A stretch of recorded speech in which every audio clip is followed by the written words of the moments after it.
Welcome back to the study of Daniel. We are in the fourth chapter, right in the middle of it. We'll be starting at verse 18 tonight. And what we saw last time was that, Nebuchadnezzar had this second dream and it scared him. And once again, he calls in his brain trust and they cannot help him. And so he has to go to the one person that can, and that's Daniel.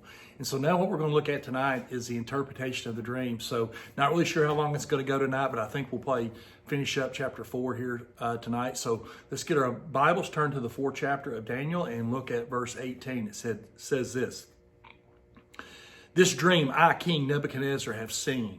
Now you, Belteshazzar, declare its interpretation, since all the wise men of my kingdom are not able to make known to me the interpretation. But you are able, for the Spirit of the Holy God is in you." So here, once again, Nebuchadnezzar, just like we talked about last time, is saying, look, my wise men are not as wise as what I want them to be. They cannot interpret it. We know that you can, and the reason why you can is because the Spirit of the Holy God that is in you. That's what Nebuchadnezzar knew. He thought of the Spirit and of the Holy God, and he has claimed this a couple of other times in previous chapters. All right, but yet he still is not willing to submit to God. Why? Because in his mind, he's kind of a God. Okay, so Daniel is going to explain this dream. Okay, so verse 19, let's look at it.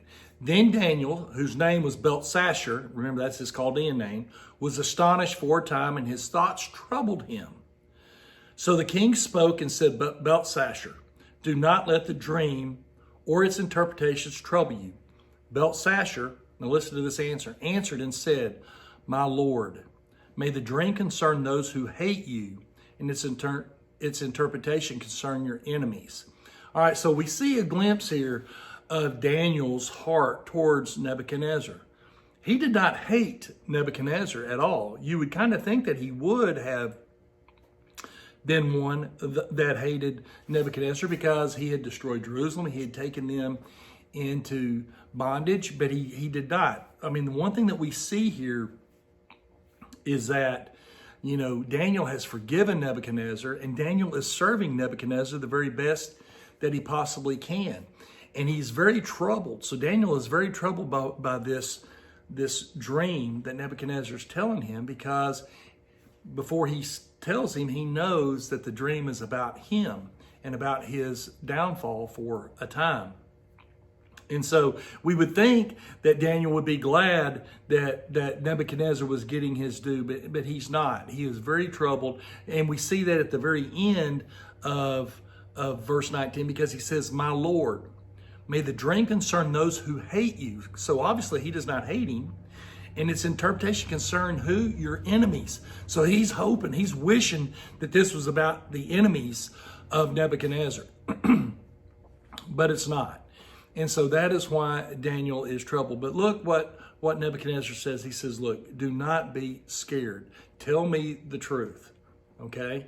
And so here we look in verse 20. It says this: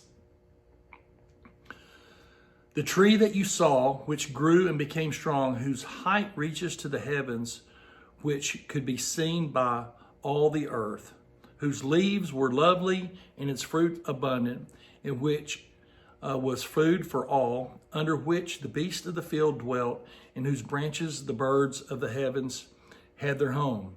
It is you." That is in verse 20. So let's look at this tree. First of all, it said that this tree could be seen from all over the earth. And so what that was representative of was the kingdom of the Babylonians. Okay, because it ruled the entire known world at that time, and everybody fell underneath it. And so everybody relied upon it for its food, its protection. And so that is what he is referring to as we look at this massive tree. And so he says, "This is you." All right, this is in verse 22. "It is you, O king, who have grown and become strong. For your greatness has grown and reaches to the heavens, and your dominion to the end of the earth." All right? So his dominion, Daniel is telling him, has grown all the way to the heavens and has reached to the ends of the earth. All right? Very important. And so then we come to 23. It says this, and inasmuch as the king saw a watcher, a holy one, coming down from heaven and saying, chop down the tree and destroy it, but leave its stump and roots in the earth, bound with a band of iron and bronze in the tender grass of the field. Let it be wet with the dew of heaven, and let him graze with the beast of the field till 7 times pass over him. All right, so I read a bunch right there. I want to go back and look at 23 here, okay? And let's kind of dissect 23. The Holy One we've already referred to is an angel. It came down and it said, look, chop down the tree. So if the tree was Nebuchadnezzar, chopping down the tree represents the fall of Nebuchadnezzar as the king. But look at this. It says, but leave its stump and roots in the earth. All right? Leave its stump. So what it's doing here is that Nebuchadnezzar, it's telling him it's getting ready to go through some very hard times. But yet that stump and those roots represent his kingdom, and that kingdom is not going to be gone yet. All right? But there's going to be a time. All right? So it talks about putting a band of iron and bronze around it. Well, I may get ahead of myself here just a little bit, but the one thing that is really ironic about what happens here in this story is that during this time in which Nebuchadnezzar is going to be, in the field, his kingdom is intact. All right? There is no place in history that speaks of the kingdom having any kind of problems whatsoever. And so that iron and bronze band represents the protection of that kingdom, and that stump is still going to be there. And then let's look on. It says, the iron and bronze in the tender grass of the field. Let it be wet with the dew of heaven, and let him graze with the beasts of the field till 7 times pass. Okay? So as we look at this, we know that it's coming from, this Most High, from this angel. And then let's look on down here to 24. It says, this is the interpretation, O king, and this is the decree of the Most High. The Most High being God, which has come upon my Lord the king. Okay? So he's getting ready to really hit him pretty hard here with this interpretation. Let's look at it. It says, they shall drive you from men. Your dwelling shall be with the beast of the field. So that's referring back to eating the grass, beast of the field. And they shall make you eat grass like oxen. They shall wet you with the dew of heaven, and 7 times shall pass over you, till you know that the Most High rules in the kingdom of men and gives it to whomever he chooses. So Daniel is saying, look, king, you're going to be driven from your kingdom. Matter of fact, you're going to be driven. You're going to be turned mad.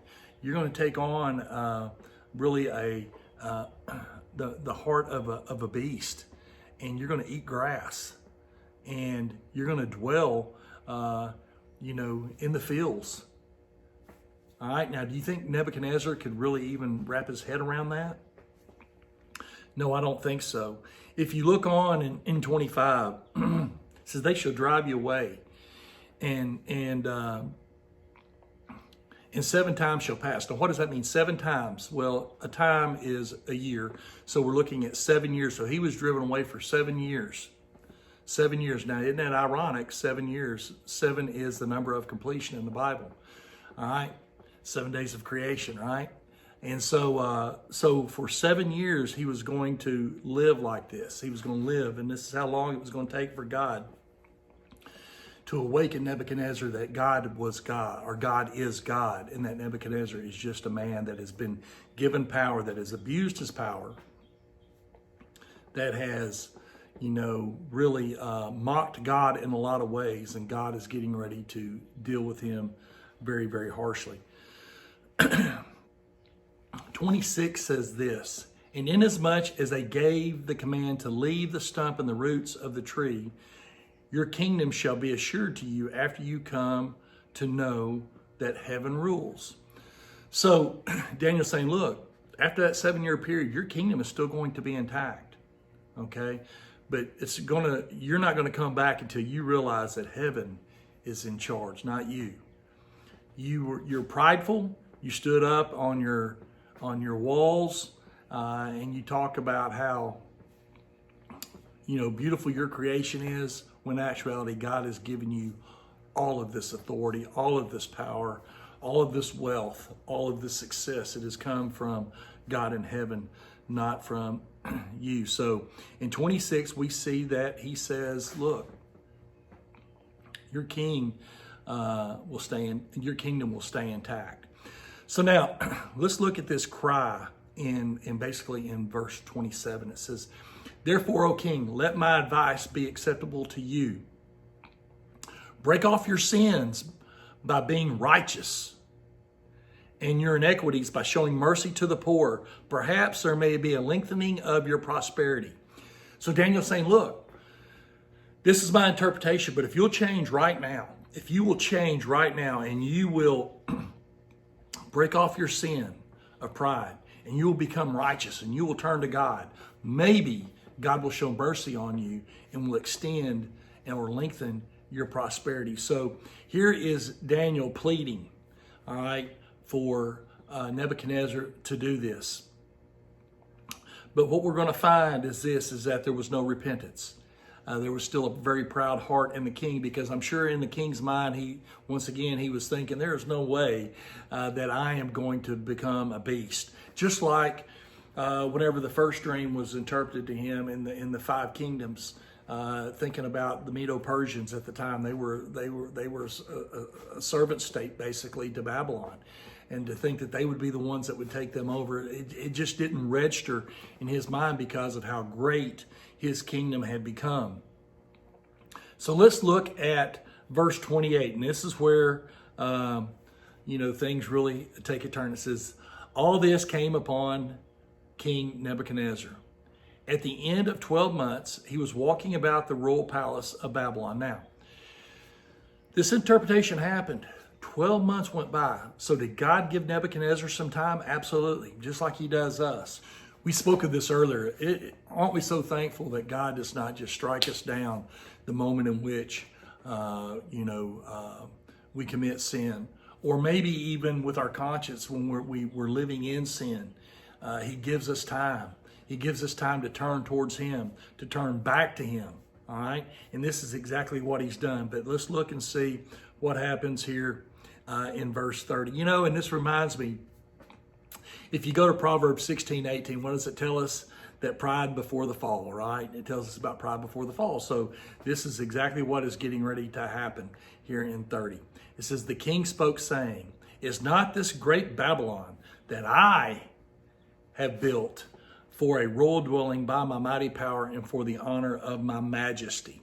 So here he is, probably walking around again, looking over, he's looking over his kingdom.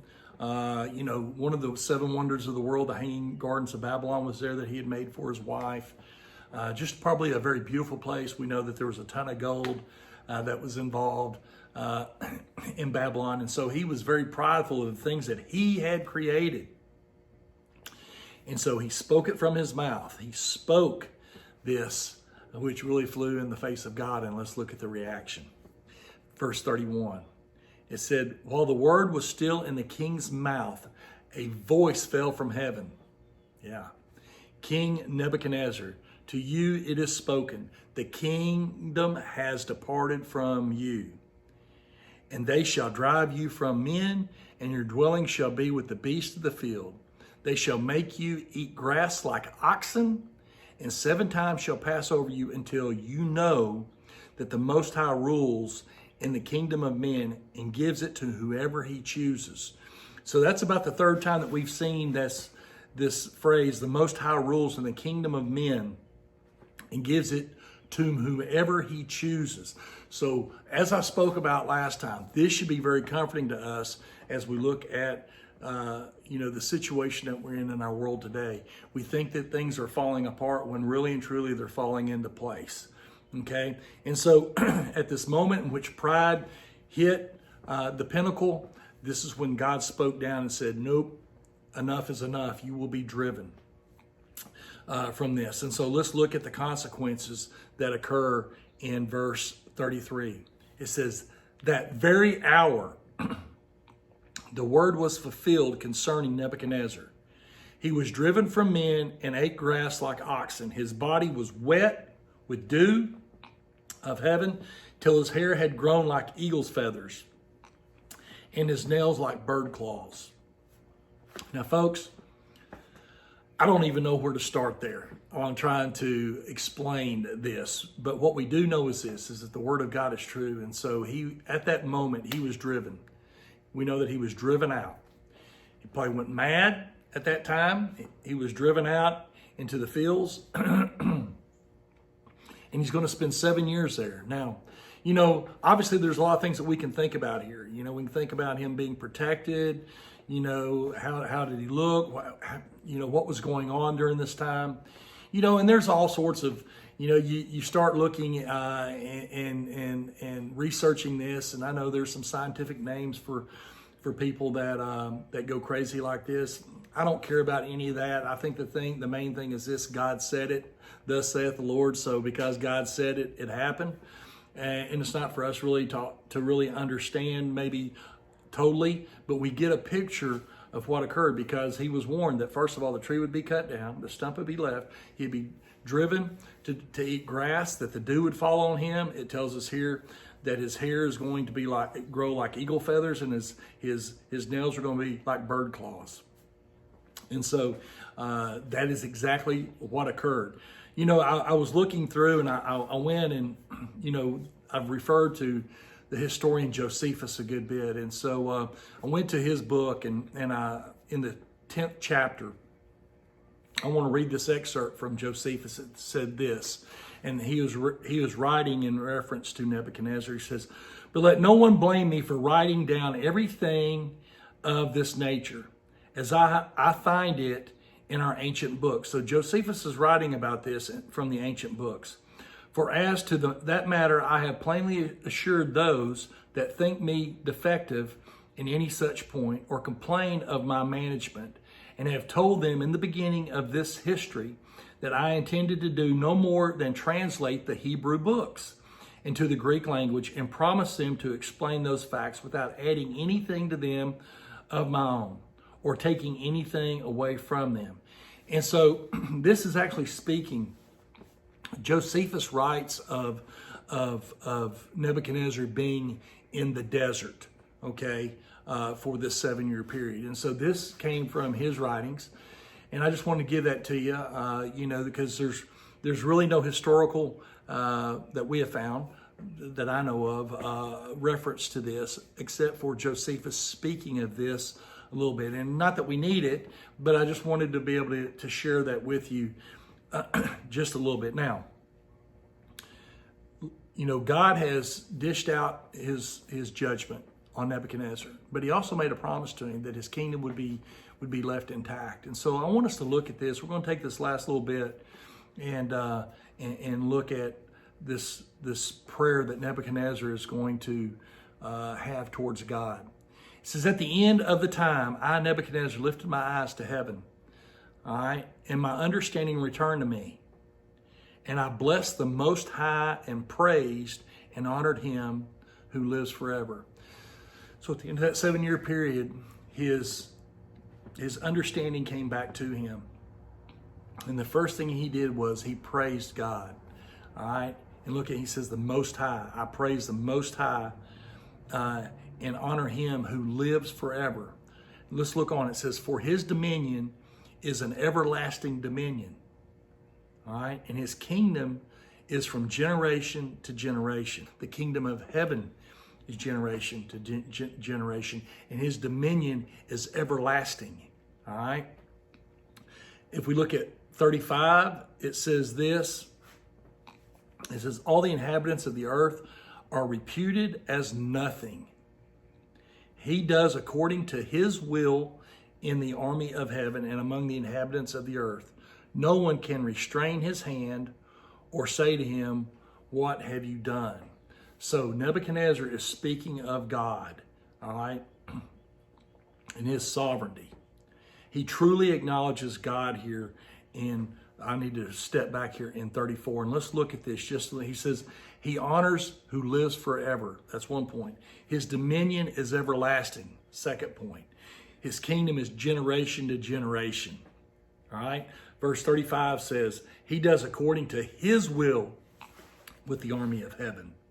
And then 35 also says this, no one can restrain him. So these are the words coming from this king who was the ruler of the known world at that time.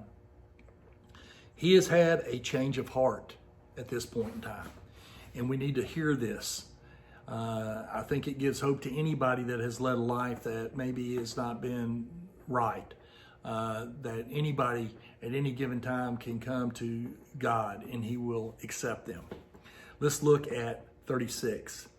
At the same time, my reason returned to me, and for the glory of my kingdom, and my honor and splendor returned to me. My counselors and nobles resorted to me, and I was restored to my kingdom, and the excellent majesty was added to me. Now look at that, okay? He was driven away for 7 years, okay? Then his understanding came back. He praised God, which we saw in 34, 35. His position was restored in 36. But not only was his kingdom restored to him, look at what it says.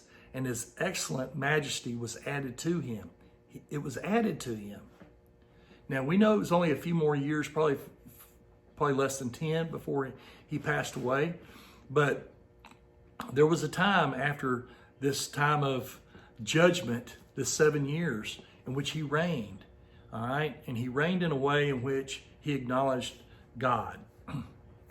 And so then we look at 37. All right. And this is going to be kind of closing it out. It says this. Now I, Nebuchadnezzar, praise and extol and honor the King of heaven, all of whose works are truth and his ways justice. And those who walk in pride, he is able to put down. Now look. Over these last 3 or 4 verses that we've read, we see a change of heart that has occurred with Nebuchadnezzar. It has now gone from him pointing at himself to pointing to God. You know, Dr. David Jeremiah says, I really believe in my heart that we will see Nebuchadnezzar in heaven because of this change of heart. And as I read this and I see that this very prideful king, that God had a special mission for him. And Nebuchadnezzar cast judgment down upon Jerusalem. And then he was introduced to God, and he turned his back on God several times. But yet God showed mercy. And then God sent him out into the desert, basically, or into the grass of the fields, and worked on his mind a little bit.